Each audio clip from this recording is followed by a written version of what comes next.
Olá, seja bem-vindo a mais um episódio do Peritos Wanderson Castilho Podcast.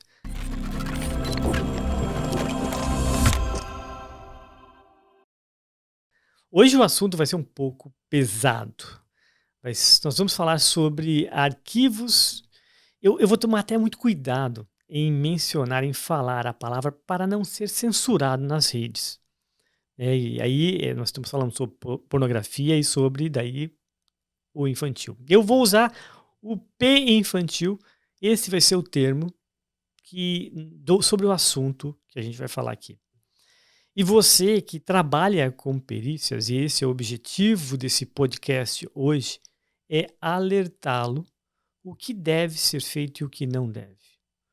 Muitas das vezes você está investigando, isso já aconteceu comigo inúmeras vezes, investigando um caso de uma coisa e de repente eu me deparo com estes arquivos ali num determinado pendrive ou HD ou até uma conta na nuvem. Isso não serve só para profissionais, não. Pode ser para você também, que de repente pegou um pendrive ali e acabou plugando e viu fotos de abusos de crianças. E aí você, poxa, o que você faz? Saiba que o simples ato de você ter em posse no seu celular, no seu HD, no seu e-mail, isso já implica em crime. Isso já é crime e dá cadeia. E não importa se são 15 imagens, 30 imagens ou uma imagem apenas. Isso já implica em cadeia.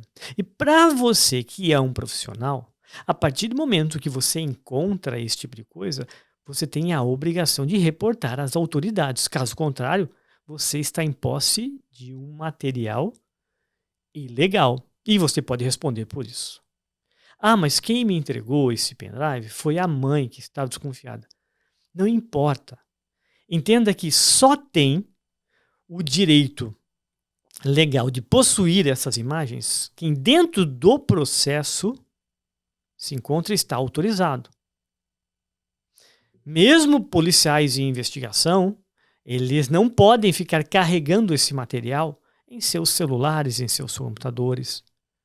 Isso tem que deixar bem claro que é como se você carregasse drogas, armamentos, sem terem a autorização para isso. Quando acontece este tipo de denúncia, pais venham, nós estamos desconfiados desse tipo de coisa, há necessidade urgente de envolver as autoridades, neste caso. Os peritos judiciais, peritos, assistentes técnicos, investigadores, nós não temos a autorização de ter esses arquivos em nossos equipamentos. Muita atenção com isso. E você que é uma pessoa normal e acabou encontrando isso, você também deve urgentemente noticiar às autoridades e explicar como foi encontrado, o que está acontecendo. Mesmo que o pai ou a mãe tenha acesso a esses arquivos de IP infantil, eles vão responder também. E um outro ponto que eu gostaria de chamar a atenção é que as pessoas acreditam que apenas fotos e imagens é que é de IP infantil, que pode acarretar em alguma coisa ilícita e você responder judicialmente por isso, criminalmente por isso. Está errado. Conversas de cunho sexual com menores de idade, também isso se enquadra na lei. Tome muito cuidado. E também não são só imagens íntimas, imagens também de crianças com roupas, mas em posições duvidosas também é considerado.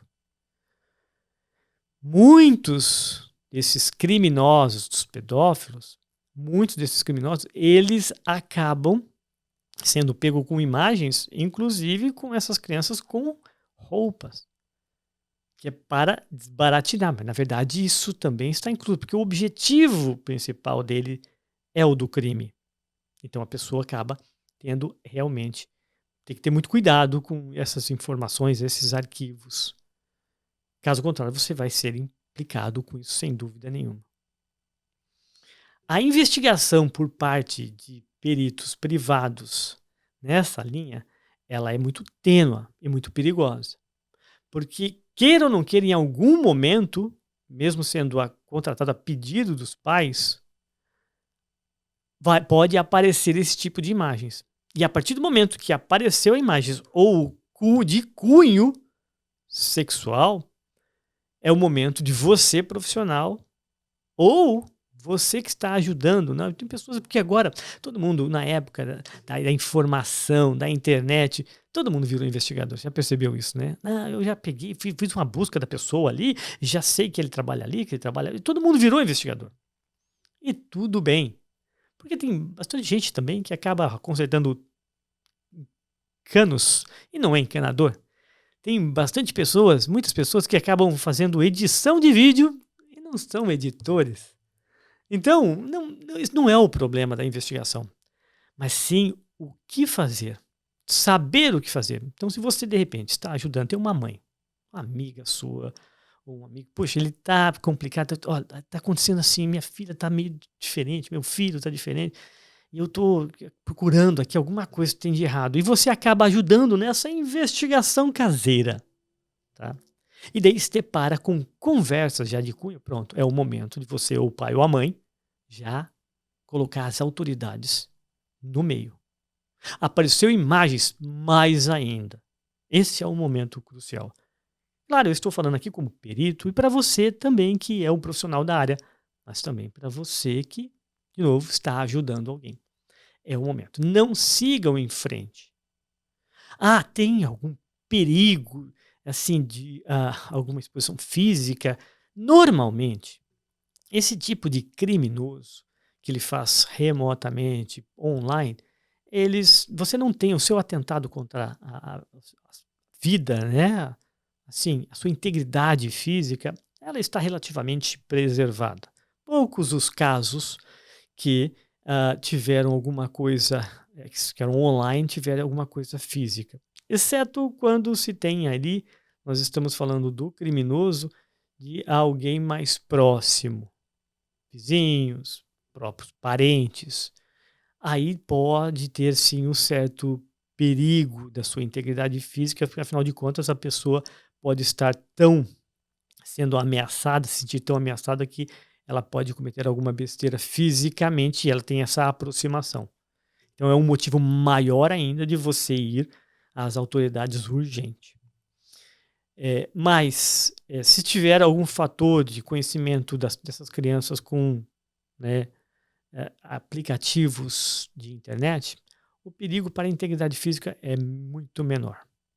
Mas não quer dizer que você não tenha que reportar. Não deixe as coisas irem mais profundas do que já estão ali. Identificado, você já identificou que aconteceu algum tipo de crime, seja por imagens, seja pelo conteúdo da conversa, já é o momento das autoridades se levar. Já. E independe de quem quer que seja o suposto criminoso ali. Você reportar tem que fazer isso. A investigação da polícia é que ela tem mecanismo de quebra de sigilo feito judicialmente para identificar os autores do crime que está acontecendo ali. Então, muita atenção. Muitas vezes eu peguei casos, inclusive, na investigação, que a forma como agia ali, tudo indicava de ser um criminoso. Quando eu fiz o levantamento, e a vítima, que era a filha do casal que havia me contratado, a vítima já estava perdidamente apaixonada pelo rapazinho que estava na foto. Porém, o conteúdo da conversa, a forma que falava, já tinha enviado mais de 7 tipos diferentes de números de telefone. Tudo aquilo sempre vinha à meia-noite. Tudo aquele indicativo era de que realmente era uma pessoa muito mais velha. Bem, na investigação destes números, eu consegui chegar numa mulher que era professora. Essa mulher tinha 49 anos. Não batia algumas informações por eu estar pensando que fosse um homem mais velho. Com a autorização dos clientes, eu entrei em contato com essa professora, porque já tinha levantado, feito tudo e nada batia. A pessoa parecia íntegra. Quando eu liguei, me apresentei e falei o que estava acontecendo, percebi que houve uma mudança de comportamento, de voz e tudo, e eu sabia que ela tinha identificado o que era. E aí ela verbalizou, falou: "Olha, eu já sei o que é. A minha sobrinha de 11 anos, ela pegou meu celular neste dia. E ela tem um comportamento muito complicado e difícil para minha irmã. Ela perdeu o pai. E aí ela tem as suas tendências ali". Bom, ela explicou e era uma menina de 11 anos, mais nova, inclusive, que a própria vítima, mas com um vocabulário, com uma capacidade de persuasão impressionante. Não houveram trocas de imagens sensuais, nada. O contexto era de um namoro e tudo, mas porque os pais pegaram no começo. Por isso, e pegaram da seguinte forma: perceberam que a filha estava tendo problemas de levantar de manhã, porque ficava até de madrugada conversando, eles começaram a desconfiar, e, claro, as notas na escola caíram consideravelmente. Então, com esses indicativos, que houveram a necessidade, eles pensaram: "Bom, contratar fazer uma investigação em cima disso". E foi o que foi feito. E teve este, né, outcome, esse resultado, que para mim foi impressionante, essa menina. Não sei o que os pais, a mãe lá fez, a tia, mas o baque psicológico que a vítima tinha 15 anos na época, pensando que era aquele rapaz bonitinho, que tinha a idade dela e tudo, e não era, foi muito grande. Teve várias sessões no psicólogo para ela se conformar que ela tinha sido enganada, que não eram os pais que estavam criando aquilo, não era eu criando aquilo e tudo. Então, envolve muitas coisas em cima disso. A investigação, nossa, tem que ter muito cuidado, porque a gente chega em resultados, assim, dificílimos de compreender, de se falar, de você, poxa, não é possível. Para você também que faz as investigações sem nada, tome muito cuidado, né? Veja onde você está entrando. Outros fatores que eu quero mencionar aqui, e já vai mais para a linha dos pais, mas você que é profissional já vai meio que aprendendo a também educar os pais. É analisar, estar com seus filhos mais próximos e ver se os comportamentos mudam. Quando existe essa aproximação por parte desses predadores, normalmente a criança que está sendo atingida, ela muda de comportamento. Existem mudanças de comportamento quando o abuso ele é físico e o abuso ele é digital. O abuso físico, alguns movimentos físicos de se fechar, de se contrair, de não deixar se tocar, são indicativos de que o abuso está acontecendo fisicamente, e outros. Se alguém tiver interesse mais em pesquisar, tá por aí, a internet tem vários artigos falando sobre isso. Na questão digital, um dos pontos mais, assim, notáveis é a dificuldade de se levantar pela manhã, é a sua nota na escola e ainda o vício que normalmente os jovens e as crianças já estão tendo, que tem que ser controlado de todas as formas. Fizemos um podcast exatamente sobre isso. Uma das razões que eu estou lançando este aplicativo Expert aqui nos Estados Unidos para os pais controlarem os seus filhos é o tempo de uso da tela, não só na parte psicológica, mas também destes contatos que você não tem a mínima ideia. Mas voltando, o excesso, assim, a necessidade louca de se falar, porque você percebe que esses jovens estão teclando. Então, eles estão conversando com alguém. Que a movimentação do dedo é diferente. Então, se o pai começa a perceber que existe muita movimentação no ato de teclar e menos o ato de navegar, que é passar para cima, que é o de você ver filmes e tudo, que é o que normalmente as crianças estão viciadas, os jovens, esse já é um indicativo de que ela está conversando. Há necessidade de uma investigação um pouco mais aprofundada para saber qual é este outra pessoa que está do outro lado. Se é um suposto, né, abusador ou se é um namoradinho e tudo. A investigação é que vai dizer. Porém, uma coisa eu digo, as crianças, os jovens não têm a habilidade de identificar quem é a outra pessoa que está do outro lado.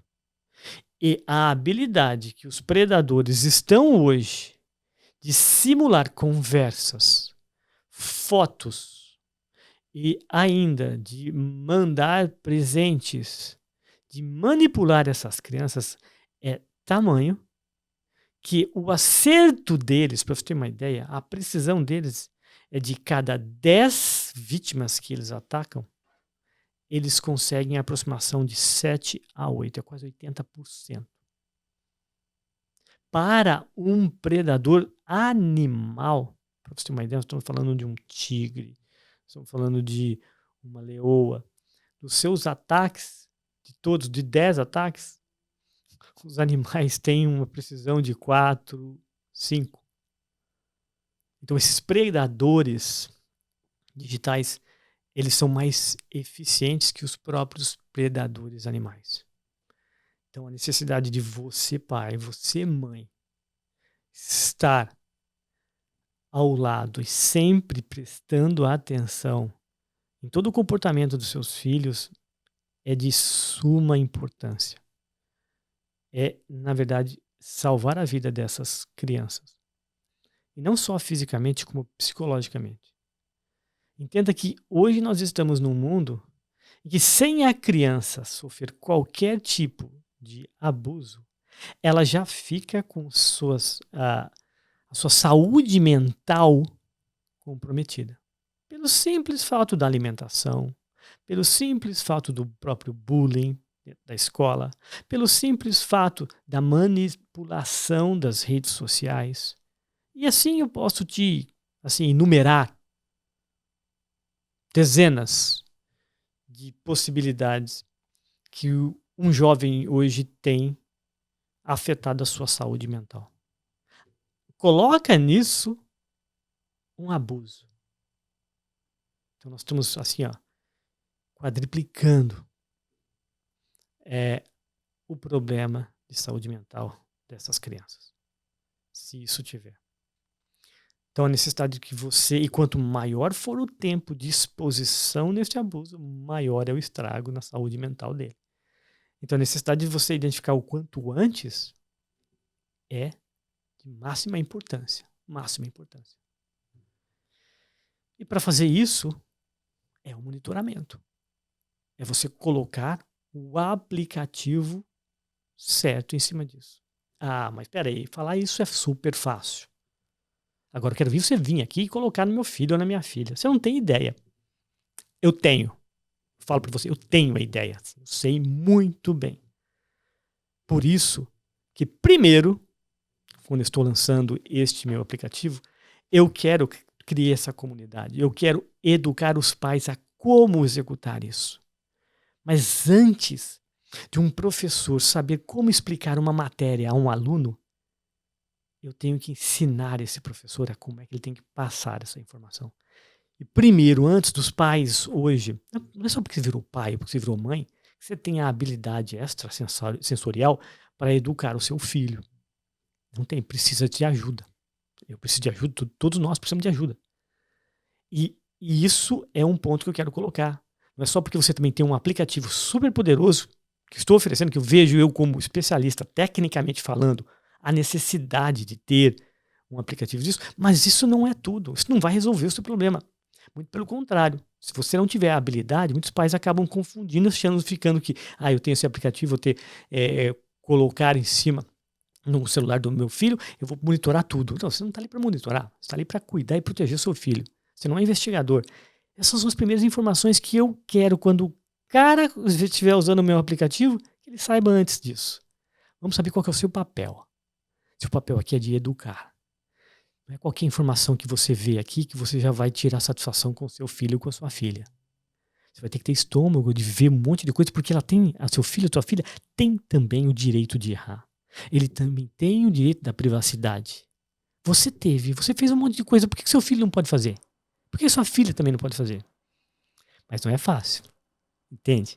Porque ele também vai lutar pela própria independência dele. Ele não entende que vocês, como pais, estão ali para fazer um bloqueio, a blindagem. Não, vocês estão ali para me atrapalhar, assim que eles pensam.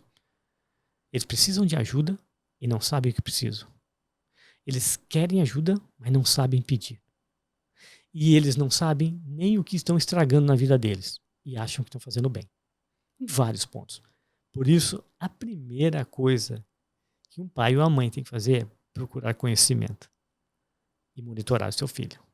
Com conhecimento e monitorando seu filho, as suas chances de ter seus filhos com algum tipo de saúde mental afetada é menor. Mas mesmo assim, não exime, ele não está 100% seguro.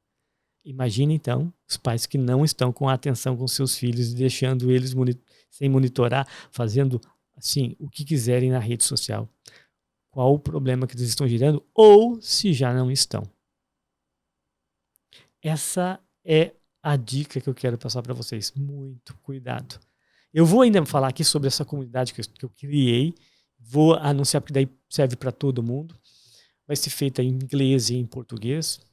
O aplicativo que eu lancei aqui é o expert.t.com, expert-t.com, mas não tem acesso ao Brasil, é só aos americanos aqui nos Estados Unidos. Eu vou oferecer esse acesso de monitorar por parte dos pais aqui americanos, mas para o conhecimento vai ser qualquer país vai poder ter esse acesso. E eu vou deixar você informado sobre isso.